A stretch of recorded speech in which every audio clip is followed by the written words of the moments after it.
Hiya. York, ancient city, cobbled streets, and allegedly more ghosts than people. The Minster towers above, the shambles twist and bend, and every pub swears it's got a phantom in cellar. I didn't come here for Vikings or the Roman walls though.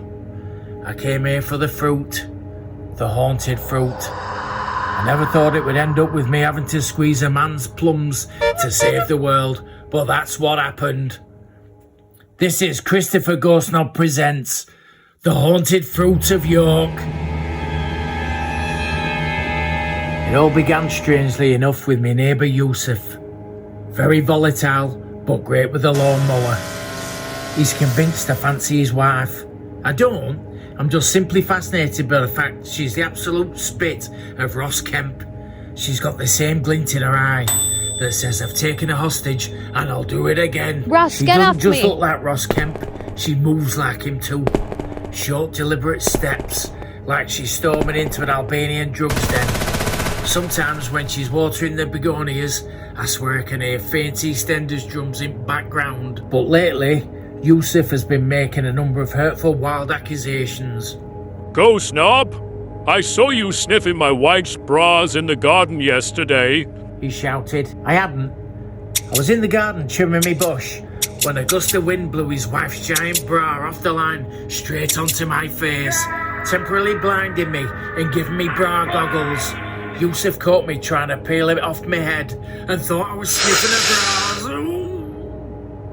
I couldn't convince him that it had all been a terrible mix-up, and to avoid any more awkward encounters at the bins or another long debate about who stole his wheelie bin back in 2019, I told Yusuf I'd been heading into York on business of the supernatural persuasion.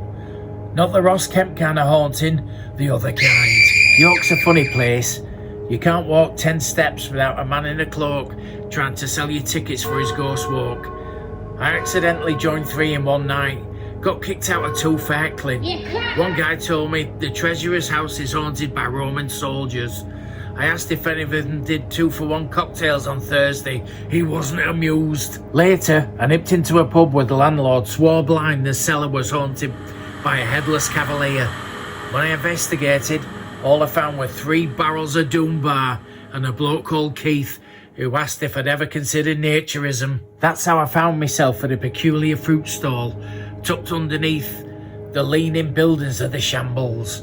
The sign read simply, Judging Fruit, established 1643, a date that sent shivers down my spine. Mostly because nothing ever good came out of the 1600s, except the plague and big collars. The greengrocer was a wiry man, pale as candle wax, eyes like bruised plums. His bananas were too straight, his melons too knowing. And every time I touched a piece of fruit, I felt a shudder, as though the fruit was touching me back. He introduced himself as Gregory Willis, mystical greengrocer. He leaned across the stall and whispered, Every fruit here shows you a piece of your future. If you dare take a bite. I thought, well, it's either this or a meal deal in Greg's, so I said, go on then. Greg began his patter. Apples of destiny, melons of malice, half a punnet of grapes, and a glimpse into your death. You look like a man who knows his way around a banana. Go on, take one. He pressed a long warm banana into my hand. Rub it. Nice and slow. Now peel the skin back. No, all the way. Lovely. Use both hands if you've got 'em free. Peeled the banana. The moment I nibbled it, my vision cracked, and I was thrown forward in time. I saw myself, older, greyer, sitting inside Weatherspoons in Llandudno, still ordering the Empire State Burger, still complaining about the Doom Bar being off. Comforting in one sense, horrifying in another. Greg leaned in. I've got a lovely pear. He said, Sweet and sharp like my second wife. Have a taste. I did. Sticky, juicy, and then came another vision. I saw tourists in York, centuries from now, still wandering the cobbles, still searching for ghosts. And there I was, Christopher Ghostknob, reduced to a hologram, in the York dungeon, forced to repeat "Hiya" every half hour while families ate ice creams. But he wasn't finished. He rolled me an orange, a bit deep. Suddenly, I was somewhere humid, tropical, a little bag swinging from my wrist. The future. Little had colonised the Caribbean. Every beach up was a little express. Tourist sunburn, sipping sangria from plastic mugs with the logo on. I wept. Finally. Paradise. But Greg had saved the best and the worst for last. He cupped his plums like holy relics. They seemed to pulse in the candlelight. He whispered, My plums must be squeezed at midnight. Gently, but firmly, or the dimensional fruit rot will spread, opening the portal, and then they'll come through. He never said who they were, just that the plums held the key, and God help anyone who bruised them now! Midnight came. I don't know how I got back there, but I did. The air reeked of overripe melon and something sickly. Greg stood waiting, cradling his plums like relics, wrinkled, glistening, throbbing faintly. He urged, Squeeze them, firm but gentle. Firm, gentle, not like my ex-wife.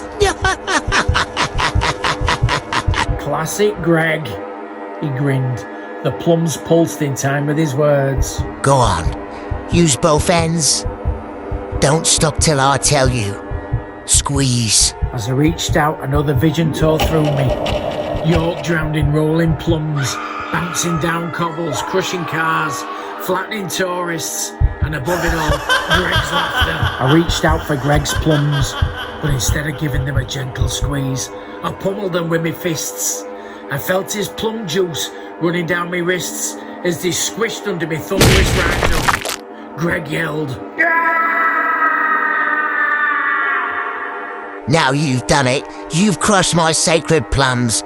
Nothing can stop the dimensional fruit rot now.